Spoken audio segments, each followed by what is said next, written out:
Hello everyone, सीयूडी times में आप सबका स्वागत है। तो बेसिकली रिसेंटली जो हम वीडियोस अपलोड कर रहे हैं वो सब आपके जो डाउट्स हैं, डाउट रिलेटेड सेशन ये है कि किस तरीके से क्या मिनिमम कट ऑफ हो सकती है किसी पर्टिकुलर कोर्स के लिए, या फिर CSAS पोर्टल हम किस तरीके से फिल करेंगे। अब उसमें एक और चीज़ है फिल करते हुए, जब आप ECA या स्पोर्ट्स कैटेगरी के थ्रू अप्लाई करना चाहते हो तो ये वीडियो उसी से रिलेटेड है, और जो आपके सारे डाउट होंगे क्लैरिफिकेशन वो यही पूरी क्लैरिटी हो जाएगी, क्योंकि बहुत लंबी चौड़ी चीज़ें दी हुई हैं ब्राउजर में, और बहुत ही छोटी छोटी टेक्निकल चीज़ें होती हैं कि कौन से गेम्स जो है इंक्लूडेड है, कौन सी जो एक्टिविटीज़ हैं वो ECA में काउंट होंगी। ठीक है, और अगर कोई रीज़न रहा है, अगर वही कि 11th-12th में पूरा साल किसी स्पोर्ट्स में किन्हीं किन्हीं करिकुलर एक्टिविटीज़ में पार्टिसिपेट किया है और जिस वजह से हो सकता है कि CUT का स्कोर अच्छा ना आए, तो पूरे हाई एंड चांसेस होते हैं आपके कि आपको टॉप नॉच कॉलेज मिल सकता है, वो जो मेहनत आपने 11th-12th में की है, वो जो सर्टिफिकेट्स आपको मिले हैं उनके थ्रू। तो इस वीडियो में हम उसी डाउट से रिलेटेड बात करेंगे। ECA और जो हमारे स्पोर्ट्स ट्रायल होंगे उनसे रिलेटेड हम बात करने वाले हैं। सबसे पहले ECA यानी कि हमारा एक्स्ट्रा करिकुलर एक्टिविटीज होता है। ठीक है,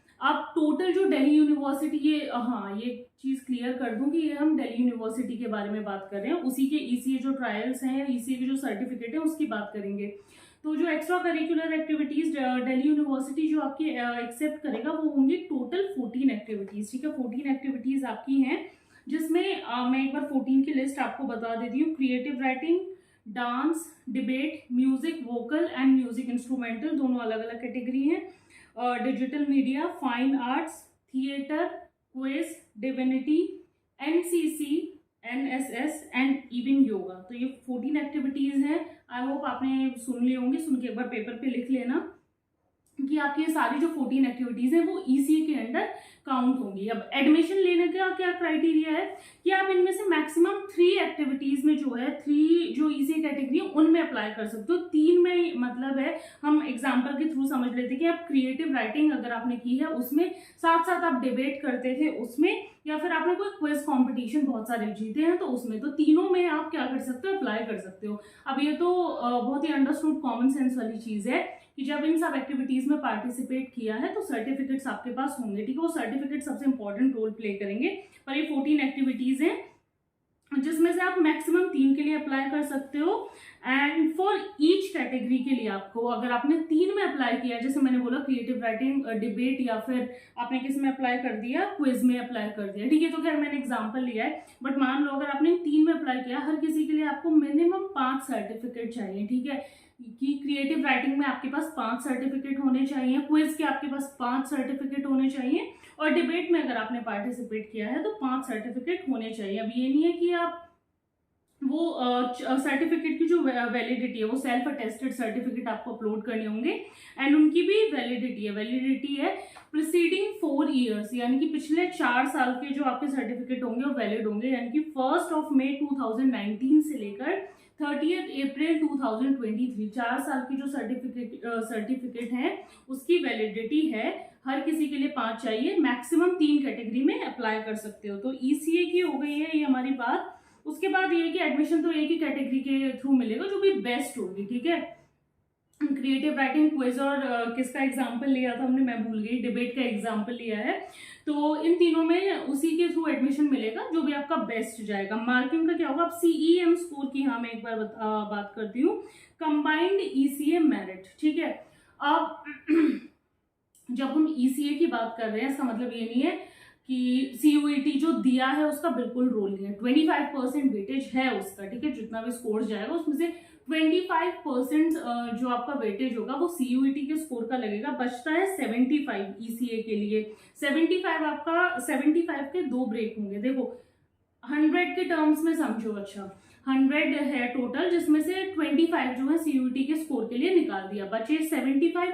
अब वो 75 के 2 ब्रेक हैं। 2 ब्रेक कैसे, 60 + 15, 15, हाँ 15 जो है, 15 है आपके सर्टिफिकेट के लिए। इजीली ये समझ आ गया, 25 CUET स्कोर का हो गया, 15 सर्टिफिकेट का हो गया, बचते हैं 60 होंगे आपके फिजिकल ट्रायल, और फिजिकल ट्रायल NCC या NSS के नहीं है, except for the NCC and NSS। बाकी जो होंगे आपके फिजिकल ट्रायल होंगे, 60 मार्क्स जो हैं उसमें से दिए जाएंगे, जिससे आपका CEM जो होगा स्कोर बनेगा कंबाइंड ईसीए मेरिट जो आपकी बनेगी। 14 एक्टिविटीज मैंने बता दी, 3 में अप्लाई कर सकते हो, 5 सर्टिफिकेट चाहिए, 4 साल के लिए वो पिछले 4 साल से जो होंगे वो वैलिड रहेंगे। ये बात होगी हमारी ईसीए कैटेगरी की।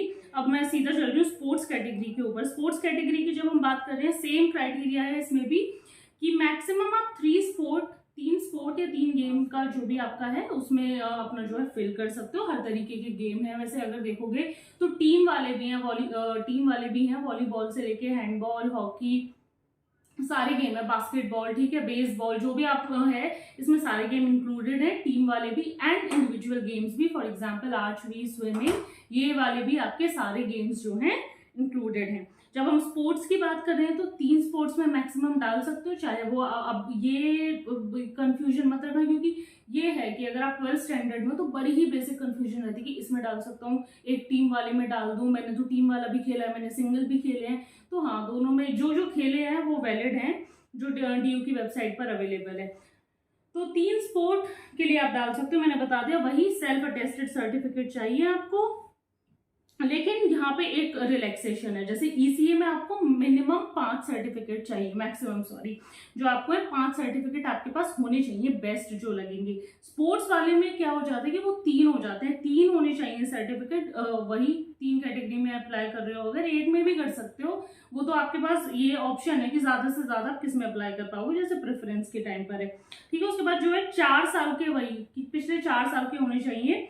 1 मई 2019 से लेके 30 अप्रैल 2023 तक के जो है आपके सर्टिफिकेट होने चाहिए। ये हो गया आपके स्पोर्ट्स कैटेगरी की बात। और स्पोर्ट्स में सिर्फ क्या है, 2 तरीके से एडमिशन होंगे, without trial and with trial. Without trial में क्या है कि अगर आपने कोई गेम, इंडिया को ऐसे गेम्स में जो ministry of youth affairs conduct कराता है वैसे गेम्स में रिप्रेजेंट किया है, for example Commonwealth game junior में, ठीक है, Asian games, Paralympics, Olympics, summer Olympics, इस सब में अगर आपने इंडिया को रिप्रेजेंट किया है तो आपका कोई ट्रायल नहीं होगा। बट अगर आपने दूसरे जो नेशनल लेवल पे खेले हैं वो उनमें आपका जो है ट्रायल होगा।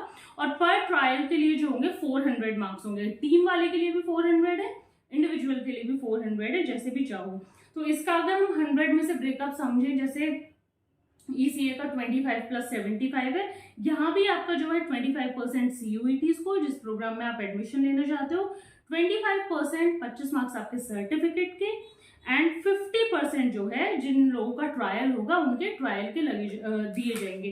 तो जिन स्टूडेंट्स को कंफ्यूजन थी कि ट्रायल्स होंगे या नहीं होंगे, तो ट्रायल बिल्कुल होंगे, सारे जितनी भी कैटेगरीज हैं उसमें मेंशन रहेंगे। अच्छा, इसमें ईसी में एक चीज मैं बताना भूल गई, एनसीसी एंड एनएसएस की जब हम बात करते हैं उनका एक अपना अलग क्राइटेरिया कि आपने किसी कैंप में पार्टिसिपेट किया है या नहीं किया है, उस तरीके से जो है, जैसे फॉर एग्जांपल एनएसएस में दे वुड काउंट कि अगर आपने जो कोविड-19 के टाइम पर कोई कैंप ऑर्गेनाइज किए गए थे और वहाँ आपने 30 डेज आई गेस उन्होंने क्राइटेरिया दिया है, उस अगर तब तक किया है, वहाँ कुछ सर्विस की है, तो वो भी दिया जाएगा। किसी सोशल सिक्योरिटी प्रोग्राम का पार्ट रहे हो, कोई ऐसे कैंप का पार्ट रहे हो, तो वो सब आपका जो है काउंट किया जाएगा। सेम फॉर द एनसीसी की cadet, independence day, Republic day, जो ये सब आप पार्टिसिपेट करते हो, इन सबको जो है प्रोमिनेंस दी जाएगी। सिग्निफिकेंस है इन चीज़ों का, मतलब कि आपको काउंट किया जाएगा एडमिशन लेते वक्त। तो ये आई गेस सारे डाउट क्लियर हो गए हैं कि कौन से सर्टिफिकेट आपको अपलोड करने हैं, कितनी उनकी वैलिडिटी होनी चाहिए। ईसीए के भी और स्पोर्ट्स के भी 14 है आपकी ईसीए की करिकुलर एक्टिविटीज। और जो स्पोर्ट्स में लेके कंफ्यूज रहते हैं कि पता नहीं ये वाला स्पोर्ट काउंट होता है या नहीं, अगर है, आर्चरी वगैरह सब कुछ है, स्विमिंग भी है, जो टीम वाले स्पोर्ट्स होते हैं वो भी हैं, एंड जो इंडिविजुअल हैं वो भी हैं। तो आप एक बार do let me know in the comment section की क्या क्या अगर आपको इससे रिलेटेड और भी डाउट है। तो ईसी और स्पोर्ट्स की हमने बात कर ली है। वैसे ये वीडियो थोड़ा सा और लंबा होने वाला था क्योंकि बहुत सारे स्टूडेंट की क्वेरी आई कि हमें DU के हॉस्टल्स के बारे में जानना है, तो वो इस वीडियो के सेकंड पार्ट में हम बात करेंगे। फिलहाल इतना, अगर इसमें अभी भी कोई डाउट है please let me know in the comment section. आपकी बची हुई क्वेरी वहाँ हम सॉल्व कर ही देते हैं आई गेस। तो ज़्यादा से ज़्यादा हम एक्चुअली कोशिश करते हैं कि कमेंट का रिप्लाई कर पाए। हो सकते हैं बहुत से कमेंट बच जाते हैं जिसका हम रिप्लाई नहीं कर पाते हैं, तो यू कैन आस्क अगेन। मतलब ऐसा नहीं कि एक बार पूछ लिया, वो हो सकता है मिस हो गया हो बहुत सारे कमेंट में चलते हुए, तो ऐसा ज़रूर हो जाता है, बट आप दोबारा पूछ सकते हैं। एंड क्वेरी के बाद सब्सक्राइब ज़रूर कर दिया करो, बस उसी से मोटिवेशन बढ़ जाती है। And thank you so much, subscribe ज़रूर करना।